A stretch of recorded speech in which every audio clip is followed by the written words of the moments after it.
The Warsaw Pact dissolved July 1st, 1991. The Comecon dissolved 28th of June, 1991. The Soviet Union dissolved 26th of December, 1991. The revolutions of 1989. And the end of most communist states, or the end of the Cold War. Victory! Screech! France, Spain, Turkey, Italy, the USA, Germany, the UK, they were so happy. What now? I don't think they thought this far ahead. Imagine being absolutely obsessive about destroying the other side, destroying your enemy for about 50 years, and then one day you wake up and they're gone, and you won. Yeah, what are we gonna do now? This is literally how all of NATO felt. I mean, you could say tensions were already really high between these two sides immediately after World War II, but to be honest, it was kind of even during World War II. Like, we were all feeling the vibes. But yeah, one day, the big bad just kind of goes away. Yeah, they did end up figuring out what they were gonna do next, huh? That, and then they also decided to do a little operation in the desert. I mean, the first time they did it in the 90s. NATO, after the USSR was gone, is literally like completing the main quest in a video game and then just going back and doing side missions. Why did the USSR cooperate with Germany between 1918 to 1941? And why did the USSR occupy Poland with Germany in September 1939? Why did they invade Finland? I literally just mentioned this, like during World War II, like while it was ongoing. A lot of the Allies were feeling like the USSR was going to be a problem at some point. Obviously, everyone focuses on the German invasion of the Soviet Union, but remember, 2 years before that, they literally both occupied Poland equally. Important to note, though, the Soviet Union cooperating with the Germany before 1933, well, that was literally not even the same Germany. That was a completely different thing, obviously. This Japanese general, Tojo, commits seppukuing himself to escape the Allies. But wait! The US Army donating blood to revive Tojo so he can be charged against the crimes he committed. Nice try there, samurai wannabe. Justice! I'm reading that as Batman. Benito Mussolini be like, this town isn't big enough for 2 supervillains. Meanwhile, the mustache man, oh, you're a villain alright, just not super.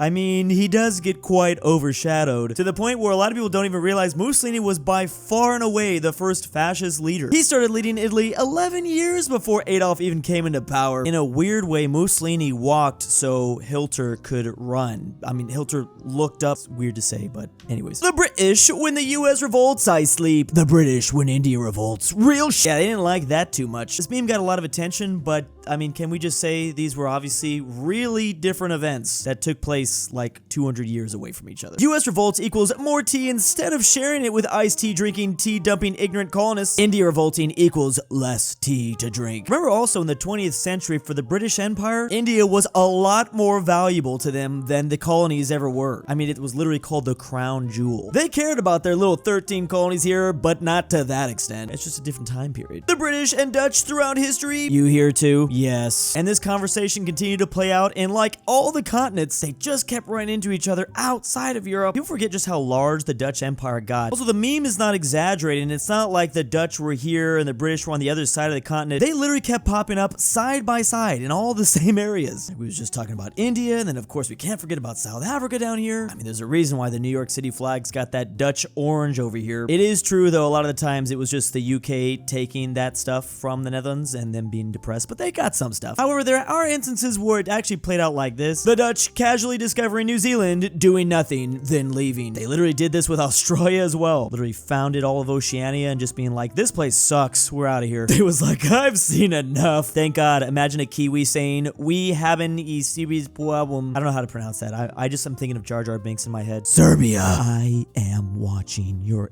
every move. Okay. Literally Kaiser Wilhelm II in 1914. Also the Austro-Hungarian General Staff every day from June 10th, 1903. We're basically all making World War I references. In a way, they actually weren't doing that as much as they probably should have. I mean, if they were really watching Serbia's every move, they might have been able to save their boy, the Archduke, saving the world from exploding into a WW1. If only they had Gunther here back in the day. During World War I, filmmaking was at its infancy and combat was impossible to capture on film. Meanwhile, German combat reporters in 1918. That's technically in World War I. So imagine his film camera here is like a rifle, I guess? I don't know. Where did the love of filmmaking go? They don't have this passion anymore, that's for sure. OG combat reporting will never be the same. Survived the Franco-Prussian War. Survived World War I. Survived World War II. Saw the rise and fall of 2 German Reichs consistent of one thing. Frick, France. You can actually have this guy become leader of Germany in Hoi 4. I think the monarchist path or something? No, just not a line. But he is playable. Literally known as the last Czar. Born in a world before Germany even existed, and then oofed just long enough to see World War II Germany lose. Germany loses a war. France every war. He's too dangerous to be kept alive. I mean, damn, can you blame him? In hindsight, this way of thinking makes a whole lot of sense. Holy crap. Yeah, I would say that's actually fair. WW2 could have been avoided. Guys, you have to rush to Paris.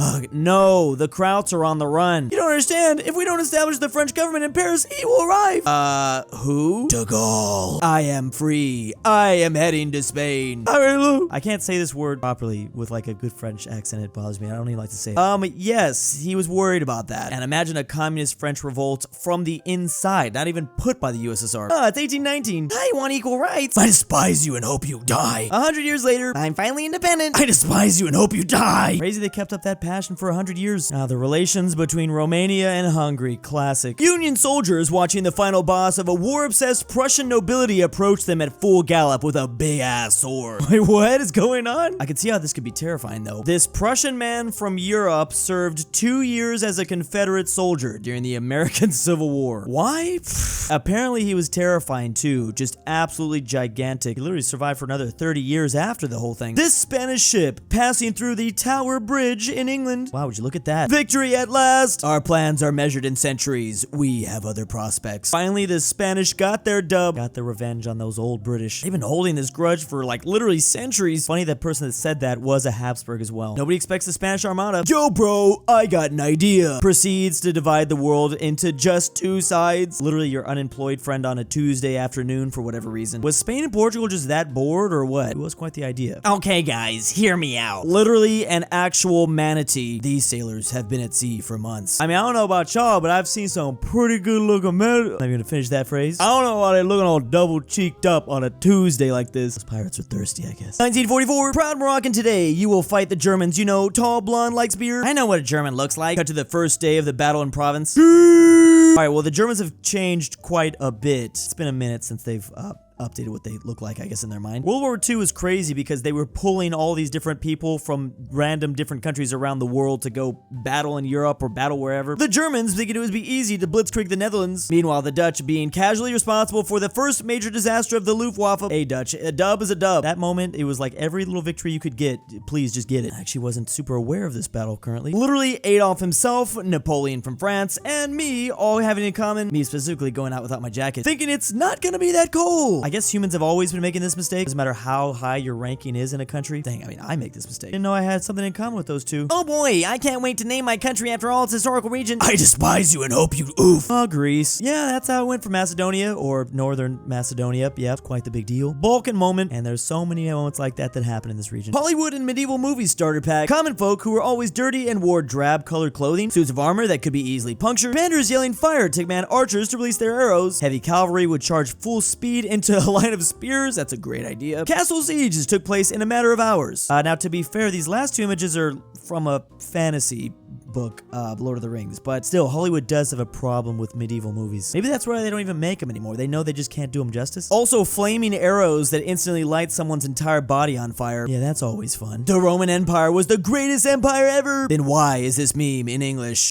How dare you? But good point. They did win the war for the alphabet, though, I will say. Also, remember, Romance languages, they're all derived from Latin, what they spoke in Rome. But yeah, empires rise and fall. Childhood is when you like the Gauls. Adulthood is when you support Romans. For me, I think I personally always supported the Romans. I mean, the Gauls were cool. There's no problem with the Gauls. I don't know. Yeah, I mean, I actually do know a lot of people that really love Goths. I don't know which Goths, though. The Virgin Viking will betray his jarl for a few pieces of silver. Impoverished peasant resorting to violence to survive. Worships fairies and trees. Disorganizes raids. Mostly attacks untrained peasants. Makeshift gear made from farming attire. Gets assimilated within 50 years of setting foot on foreign soil. Versus the Chad Varangian. I think that's how you say that. Varangian. There you go. Professional mercenary fighting for gold and glory. Personal bodyguard to the Roman emperor who paid once, then proceeds to be loyal for life. Orthodox Christian, highly disciplined advanced tactics. Fights the first line against fierce Muslims, also pagans and crusader armies. Brings back riches knowledge to his Scandinavian/Russian homeland to establish solid, lasting states. Yeah, sometimes I do see these two kind of like basically referred to as very similar. Lots of differences though. Just because they came from the same region doesn't mean nothing. She was a Western and Eastern Rome type girl. Well, he was a Ottoman type boy, which actually is perfect because this is the leader of Italy and this is the current leader of Turkey, or basically where the Ottoman Empire was headquartered. And look, I think they love each other. There's so much lore about like leaders around the world having crushes on this woman. Maybe the leader from India likes her, and the Serbian president, and how many is there? Will they be able to make this work though? That's the question. I mean, fun fact, that's part of the reason why the Ottoman Empire thought they were descendants of the Roman Empire in a way. That's some crazy fanfic, but it's out there. Rome around their peak at 117 AD. Oh wait, what are you doing with that lemon? Get your tongue away from that. Oh no, it's too late. Rome in 1452, and they're about to get destroyed by the Ottomans. Look at that. So this is what happened. They just like made a sour face. Now, to be fair, that sour face took over 1,000 years to complete, so that's real slow. As always, big thanks to my patrons. Month 2 in Drew's basement. Drew's Argentinian Grandpa. I'm back, boys. I can't sleep. Pavlik, Kansas was mentioned. Amateur Archaeology. aPhatNarwhal. Carmel Fredrik Tibblin. KingBearHaze. KirinoIsBestGirl. Mgmluthegoat. Tyrol. Tambre. Mexican 760. If you like your name here, check that link to Patreon down below.